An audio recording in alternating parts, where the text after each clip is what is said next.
Hey lovelies, welcome back to my channel. Thank you for stopping by again, and if this is your first time on this channel, you are absolutely welcome. Don't forget to like, subscribe and turn on the notification bell so you don't miss any of my content. In today's tutorial, I'm going to show you how to draft this simple but stylish top, and in subsequent video I'm going to show you how to sew a similar top. Alright, and without further ado, let's get started. And right here, to get started, I have the pattern paper right here, and I'll just go ahead and create the start line. And having done that, the next thing to do is to go ahead and indicate the half length, and in this tutorial I'll be using 16 inches. And having done that, I'll also go ahead and indicate the top length of 24 inches. And so right here we have the shoulder line, and here we have the waistline, and right here this is the top length. And right now the next thing to do is to come to the shoulder here, and we are going to get our shoulder divided by 2. In this case it is 7 inches, and I just indicated there. And right now, because we are making a cut together top, we're also going to get the sleeve. All right, and for this tutorial we're going to be using 8 inches, and I'll just go ahead and indicate that here. And on that 8 inches point, I'm going to come down by 1 inch. All right, and having done that, we're going to create our neckline, and for the width I will use 3 inches. For the depth I will use 1 inch. Please note we are drafting the back piece first. Okay, so here I'll just go ahead and link the point together to create our neckline, and from the neckline here we're going to connect to this point to create our shoulder slant. And the next thing to do is to go ahead and create the sleeve opening. And in order to get your sleeve opening, get your armhole circumference, and you are going to divide it by 2. Then you are going to add about 1 inch or 2 inches allowance to that. Mine is 9 inches. All right, and I added 1 inch to make it 10 inches. All right, and I just indicated right here. And right now just go ahead and connect the sleeve opening to the shoulder line. And right here where we have the sleeve opening, I'll just create a straight line inward like so. And right now I'll come to the waistline, and I'm going to get the waist circumference divided by 4, and I'll just indicate that. Then I'm going to add 1 inch for ease. And the next thing to do is to connect the waist to the sleeve opening, because the top is a very free one. All right, but if you want to control what you have on the bust line, just come to this part here, and you are going to get your bust circumference divided by 4. You are going to add ease allowance to whatever value you have. All right, then you can connect from the waist to that point. But for this tutorial I will just go ahead and connect from the waist to the sleeve opening like so.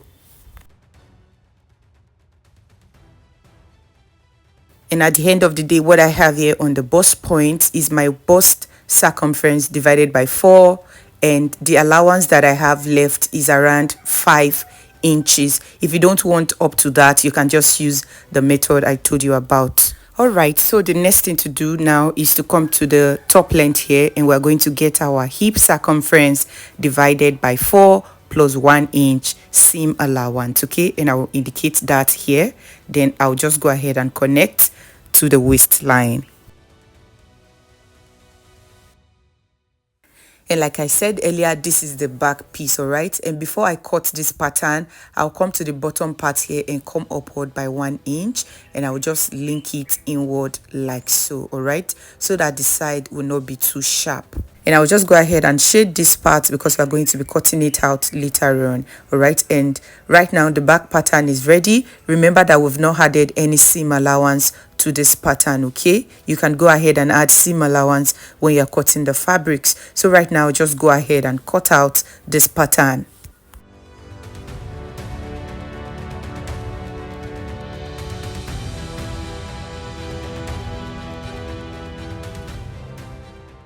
And right here, this is our back piece. So the next thing to do is to cut the front piece on a fresh pattern paper.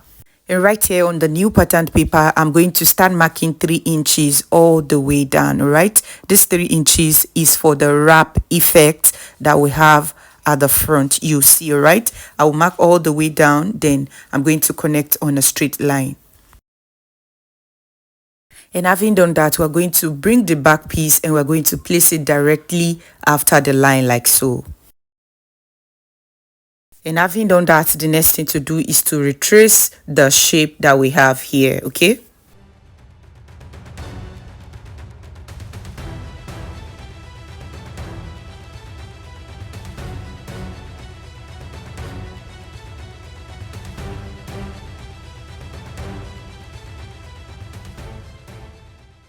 And right here, as you can see, we've gone ahead to duplicate this pattern right here. And next, I'll just go ahead and leave a mark on every point of the pattern paper, like right here on the waistline and here, all right, so that I can extend the same line we have on the back piece on the front piece. But before I do that, I'll just go ahead and cut this part out.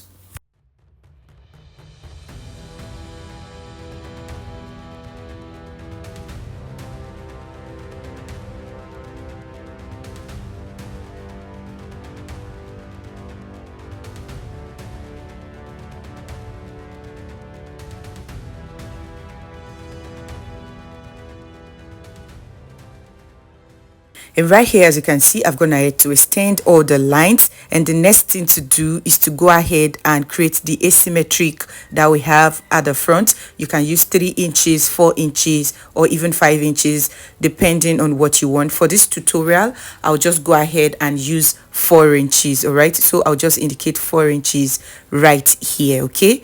And the next thing we need to do is to connect from this 4 inches point to the side right here.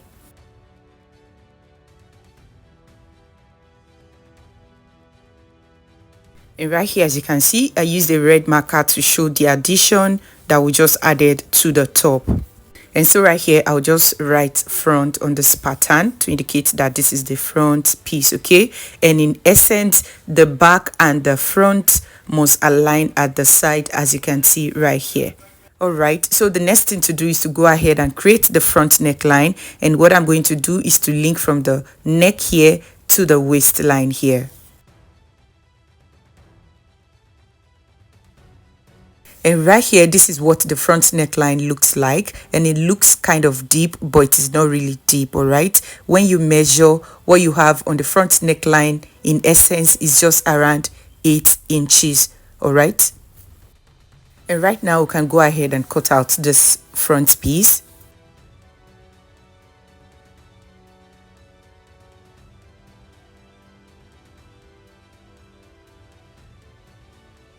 And right here, this is what the front pattern looks like, and we're going to cut 2 pieces of it.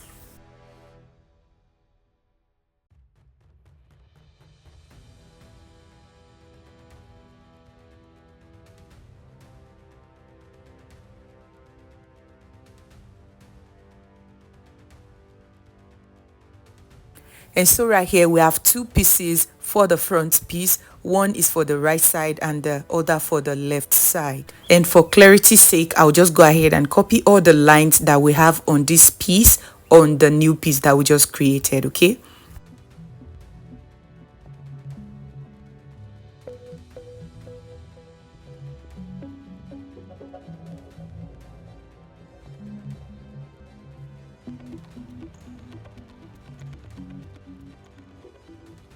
And so right here, this is what both sides of the front piece looks like now, okay? And later on, we are going to be fixing our button on this part. We're going to choose one of them, okay?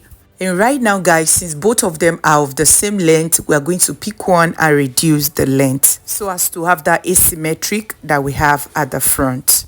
And I'm going to go ahead and pick this one here, and we're going to be cutting out the extension we added earlier on. All right, I'm going to shade this part and we're going to cut it off. And right here, as you can see, one is now longer than the other, right? So I'll just go ahead and label A and B. And for the placement, we're just going to pick A, and we are going to align the center front of A over the center front of B. All right, that way we are going to have our wrap effect, and this is what the front piece will look like. All right, don't forget to add your seam allowance when cutting on your fabrics. Okay, and for the back piece, we are just going to go ahead and cut it on fold. All right, you can also go ahead and create a back slant and all that there, but for this tutorial we'll just go ahead and cut it on fold. Okay, and also for this top you are going to need belt, and that is what will create a cinched waist for you. All right, and that's the end of the tutorial today. Thank you so much for watching till the end.